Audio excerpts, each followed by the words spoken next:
Tout au long de l'année, la cristallerie Baillel reçoit près de 1000 visiteurs. Ces deux-là viennent de Lille.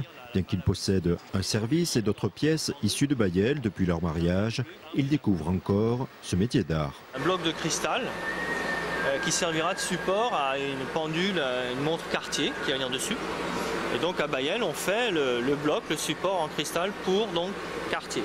On ne connaît pas non plus comment c'est fabriqué dans toute la France. Alors on parle de Vuitton, on dit Paris, et bon, forcément c'est travaillé ici dans l'Est. Si la référence à l'entreprise auboise n'apparaît pas, son chiffre d'affaires dépend de 20 à 30% de ce marché du luxe. Ici, toutes les pièces sont assemblées manuellement. Ces deux touristes ont pu comparer ce savoir-faire local avec celui d'entreprises italiennes.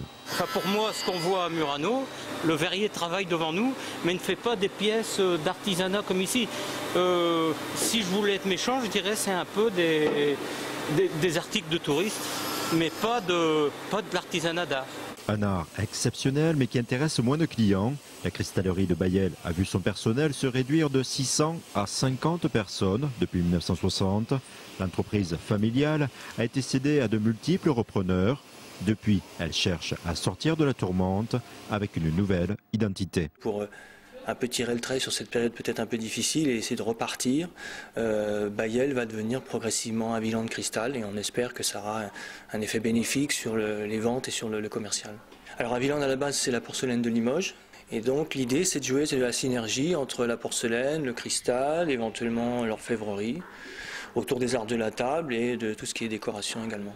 Ce changement de nom devrait débuter en 2011. Objectif, imposer une marque comme ses concurrents. C'est vrai que quand on parle de cristal, on évoque souvent Baccarat ou Saint-Louis qui bénéficient d'une image de marque assez forte. On a bénéficié de cette image de marque à l'époque où l'appellation était celle de Baillel. Peut-être qu'on l'a perdu un petit peu sur la période récente et là, à travers justement l'appellation Aviland Cristal, on cherche à retrouver cette image de marque et cette dynamique liée à la marque. Gamme colorée, forme géométrique, pièces en pâte de cristal, la cristallerie complète sa gamme afin de s'adapter à la demande. Fin décembre, elle propose également sa deuxième vente promotionnelle de l'année. 30% du chiffre d'affaires de la boutique est réalisé durant ces journées. Une dernière occasion, peut-être, d'acquérir une pièce en cristal sous le nom Cristallerie Royale de Champagne.